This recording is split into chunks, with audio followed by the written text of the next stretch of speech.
Hey guys, what's going on? It's Coach Tim. Today I'm going to cover cover three, and we're going to talk about a lot of different things. The basic cover three, why to run it, and why the defenses like running it. We'll talk about different variations of it, the pros and cons, concepts that attack it, variations, sky, cloud, and buzz, and then we'll also talk about some adjustments, and I should have put adjustments down here, so that's my fault. We'll talk briefly about some adjustments. There's so much I could cover. There's so many things I can cover when it comes to coverages. Again, this is probably the 80-90% in terms of terminology, in terms of roles and responsibilities. There's a whole bunch of different variations in terms of terminology and technique when it comes to all these different positions. I'm not even going to try and get into any of that in this. Those I will save for a separate video when we talk about position specific technique and things to look for. So with that, we'll go ahead and get started. Basic cover three, and I'll go ahead and draw it out here. So cover three is run from essentially theoretically two different looks. So we'll put a quarterback back here in gun, and essentially when defenses come out and they're not going to go and disguise anything, this front is what we're calling a 4-4 front. So we've got four backers, we got four down linemen here, and we got three DBs, right? So 4-4, it's a 4-4 cover three. It's going to be hard to go from a 4-4 and drop into any too high safety look, because theoretically you don't have the personnel to do it, because you don't want a backer back here in deep coverage, which is why you run a 4-4. So the primary reason why defenses love a 4-4 is because it brings 8 guys in run support right here. So 8 guys in the box. Now again, defining the box is a whole nother video that I'm not even going to get into, but defenses like running this because it still protects well against the pass. It's not perfect, but every defense has its vulnerabilities. But the huge benefit and why defensive coordinators love this is because they get to add an extra guy into the box and add an extra guy in run support. So now you've got 8 guys near the line of scrimmage defending the run and involved in run stopping. So defensive coordinators love stopping the run. That's what they always talk about. You got to be able to run the ball. You got to be able to stop the run. And so that's why people love 4-4 cover three. So you'll see a lot of this in the NFL. This isn't just a Pop Warner type coverage. This you'll see at all levels of football. Not so much against the spread, because I think it's a little bit difficult to run against the spread, but we won't get into that today. So anyways, this is basic 4-4 cover three. We'll talk about some roles and responsibilities very briefly. Corners are usually outside leverage off, usually about 7 to 8 yards. It really depends on how fast they are and how fast the guy in front of them is. Typically, you're going to see them 7 to 8 yards. Outside shade or outside leverage of number 1. You may see them kind of half turned. A lot of times, these defense corners like to teach their DBs to kind of half turn and kind of shuffle and go type technique. So this guy's got deep third. This guy's got deep third. Free has the middle third, and then now the backers. So backers have the flats right here. I don't know why I was trying to write flat. Ignore that. Flat, flat, hook to curl, and hook to curl here. So you got your deep third, and your deep third here. So let's briefly talk about some pros and cons to this. So pros, like I said, they really like adding that extra guy in the run. You've got 4 underneath defenders. It's a pretty well-balanced defense from a pass standpoint. So you still got 3 guys deep. You got 4 guys underneath. So there's definitely holes in the defense, but theoretically nothing over top. And you've got some more gaps down below underneath. So What are the weaknesses in cover three? It's the seams right here between the free, the corner, and the backers, mostly the inside backer.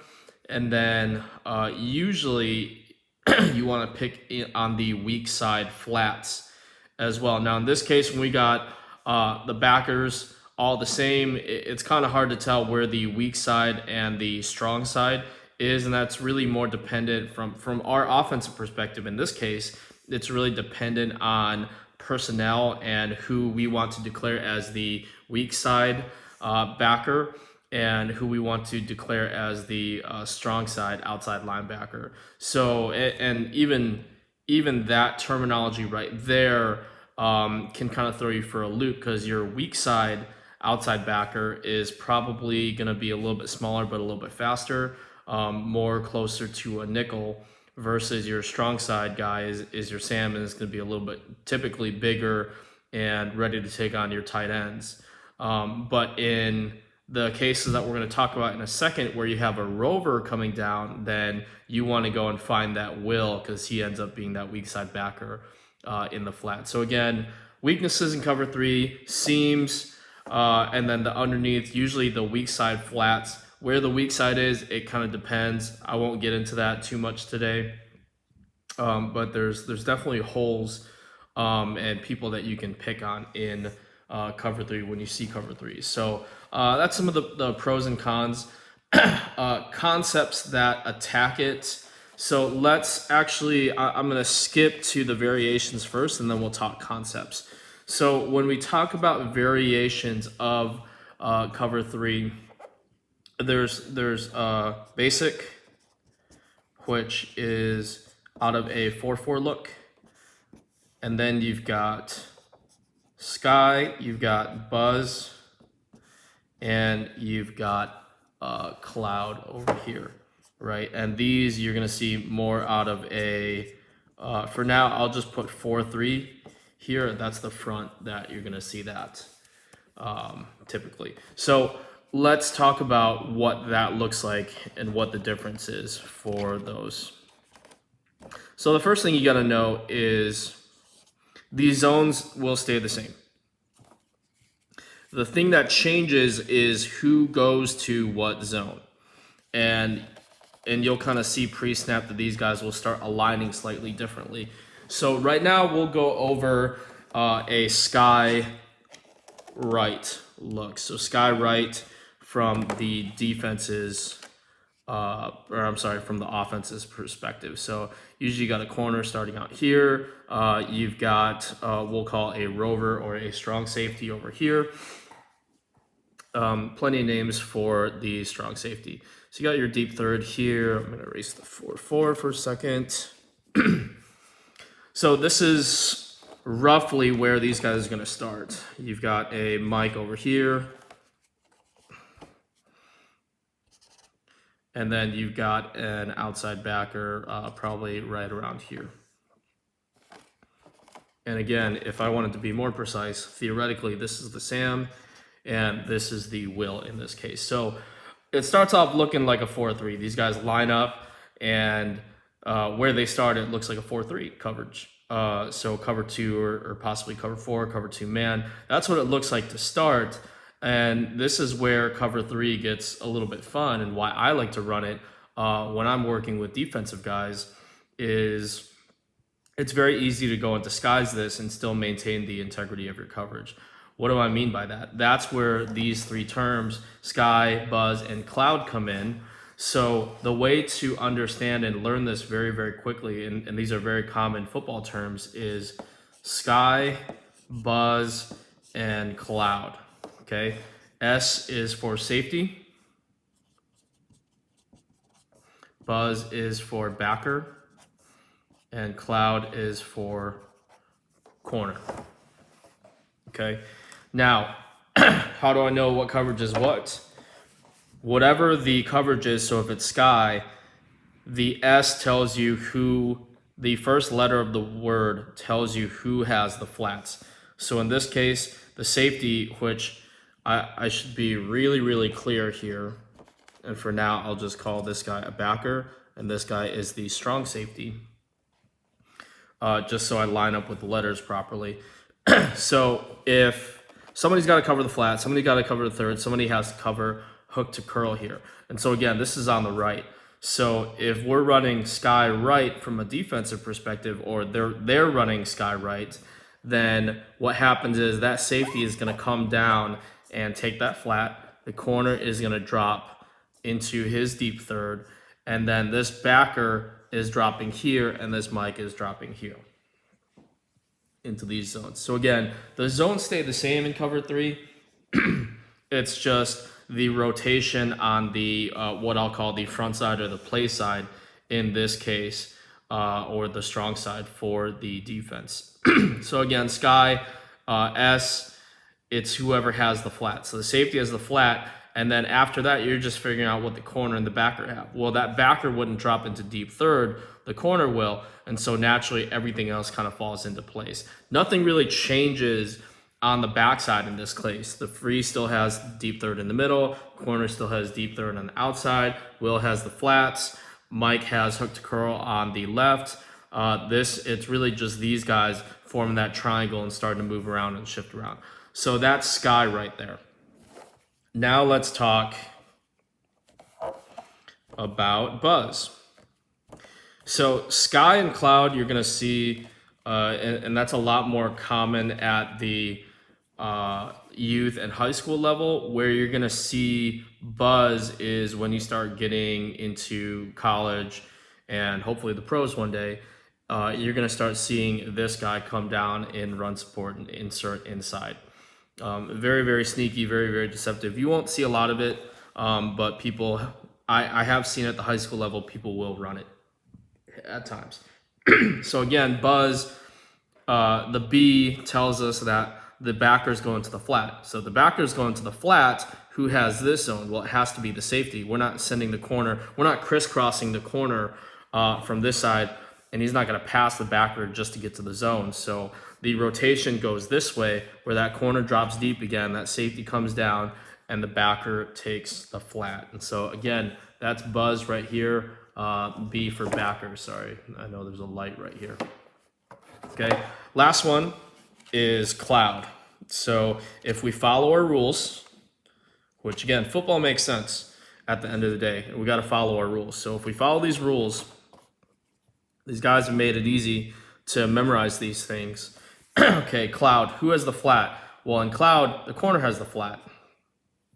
So that corner is just going to stay here and squat. He's going to take the flat. That backer's not going to drop into third. So he's going to go hook to curl over here, which means that safety is going to fly over and take that deep third on the right. So again, sky, buzz, cloud, it's all play side. So in this case, for us, the way we're looking at it, it's sky right, it's buzz right, it's cloud right. And we're just leaving the backside as is. Okay, hopefully that makes sense. So again, those are the different variations that we're talking about. So now I'm going to cover one other thing. So buzz and sky can look very, very similar, right? The corner is going to drop deep. So between buzz and sky, how can I tell if it's going to be buzz or if it's going to be sky? Well, the way that you can tell is this. Typically in sky, this safety is going to be a little bit lower, and he's going to try and work wider of this backer because he's got to get to a wider zone, which is the flat in sky. In buzz, you're going to see something like this, and you're going to see a gaping hole right here, and something's going to look off because this guy's trying to get out here and somebody's inserting. Okay, so again, you can tell between buzz and sky by the alignment of the strong safety, or the rover in this case, and the outside backer on the strong side. Okay, so I've covered a whole bunch of stuff. Now I want to talk about the concepts that attack cover 3. So let's leave these drawn up here. And what we'll actually do is we will draw sky. So So I'll try and make it a little bit clearer. So we got a rover coming down, and then we got a corner in thirds and a free safety. It looks like an R. Free safety flying over to the middle third. Okay. So let's talk about concepts that attack cover three. First concept I want to talk about is verts. If we go all verts, all go. Love this against cover three. Why? Because, again, let's talk about the weaknesses. Here's the weakness right here. Here's the weakness right here in the seam. And so we've got two guys running up the seam. The corners, theoretically, are outside leverage of one. So as they're running deep, they're on top of number one over here. They're on top of number one over here. So we're not looking at number one. We're not looking at number one, because if the corners are doing their job, then they're in position to play that. Now, once these guys get up the seam, as long as we don't get jammed up by these backers, then it's essentially a 2-on-1 up the field against that free safety in the middle of the field. And so typically what I like to do is I like to tell our quarterbacks, okay, if you know that it's going to end up being cover three, I want you to drop. I want you to look off the free safety one way, away from where you actually want to go. And then on that third step, that's where your eyes have already transferred over, and you put that foot in the ground and you throw that two ball right in between, right over this backer, really. Or right over this backer if you're going to the left. So again, verticals or all goes is a great concept that attacks cover three. So I'll leave that drawn on the left. I'll kind of redraw the right a little bit. Another concept I love versus cover three is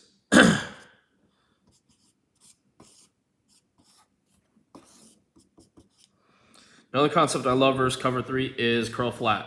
So curl by number one and a flat by number two. There's a lot of different ways you could run it. You can change depth, turn it into a post curl. You can turn this into a whip. You can do a lot of, you can add a lot of spice and flavor to this concept. But at the end of the day, curl flat I think is a great concept, because these inside guys that are taking that curl zone, they usually aren't getting a lot of width out here. And so if these guys run it correctly and their spacing, their timing is good, that really puts this flat defender in a bind right here. I'll actually draw it on the left just for kicks, because it goes back to one of my points, which is when these guys are, if we run curl flat on both sides, let's say, which side do we want to take? Do we want to take this side, or do we want to take this side? Well, according to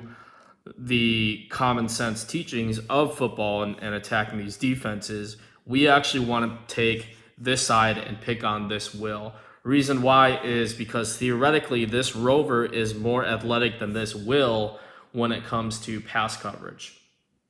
And so this guy is theoretically more of a backer, so a little bit bigger, a little bit slower, and so he's going to have a harder time in space compared to this rover, who is a safety and is very, very comfortable in space and can cover a lot of ground. So in this case, this would be the strong side. This would be the weak side. And so when I talk about weaknesses, we talk about attacking the seams, which is here and here. And then we also talking about attacking the weak side flats, which would be over here in this case.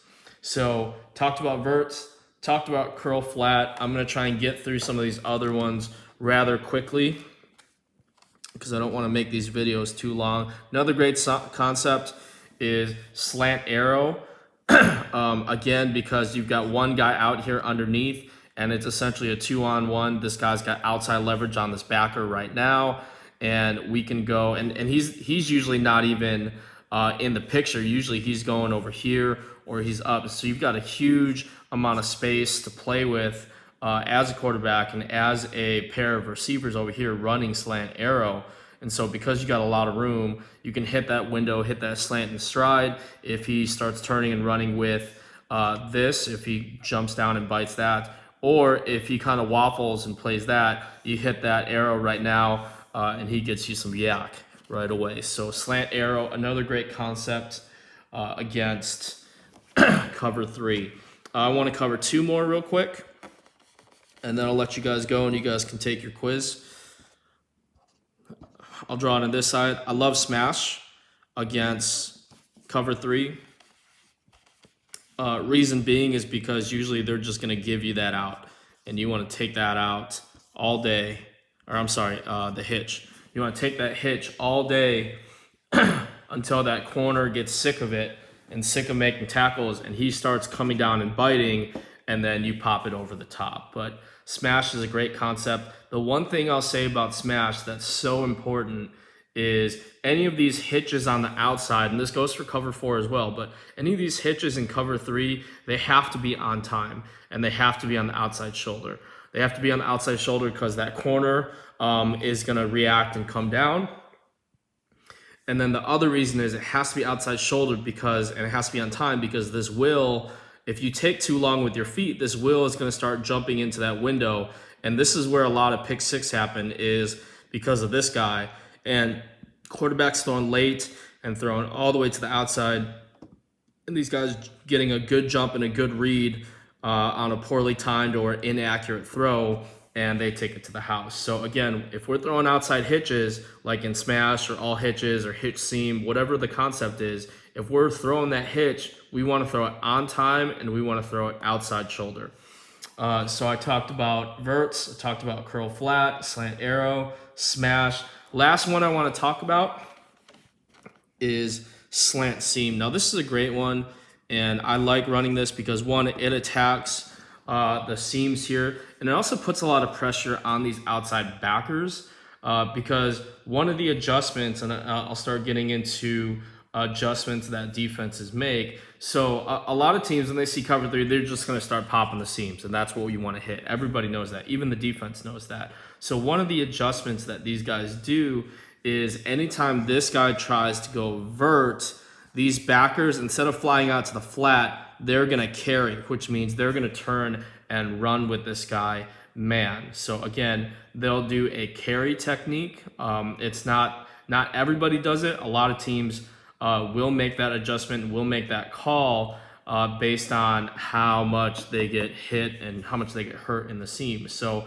slant seam is a great concept to counter teams that want to carry number 2 up the seam. So again, number 2 runs up the seam, Will turns and carries, and then you run that slant right underneath, and he's wide open, nice and easy throw right in front of the quarterback. So that's talking to the different concepts that attack cover 3. There's plenty of full field and half field concepts that can kill cover 3. Those are just some that I like that are pretty plain and simple and easy to execute and easy to read.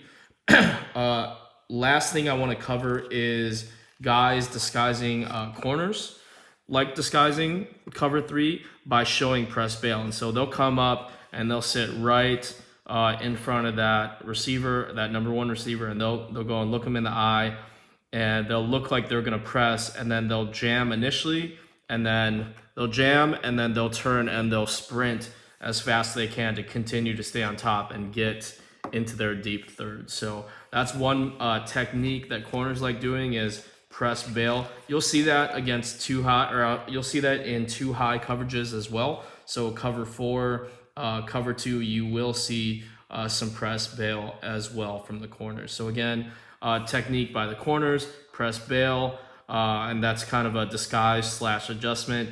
And then on the inside with the backers, you'll see some carry techniques as well. There's a lot of other techniques that backers can use, like walling and rerouting and spot dropping. I won't get to a lot of that until I do a video specifically on backers and backer techniques. But for this purpose of addressing cover 3 and attacking cover 3, again, we're going to try and attack the seams. If they want to try and stop the seams, they're going to try and carry typically, which means we're going to go and run somebody right underneath the carrying linebacker. So that's pretty much it.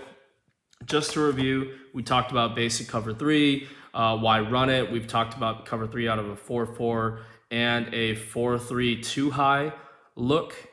And again, defenses love running it because it's nice and balanced, and it brings an extra guy into the box and into run support.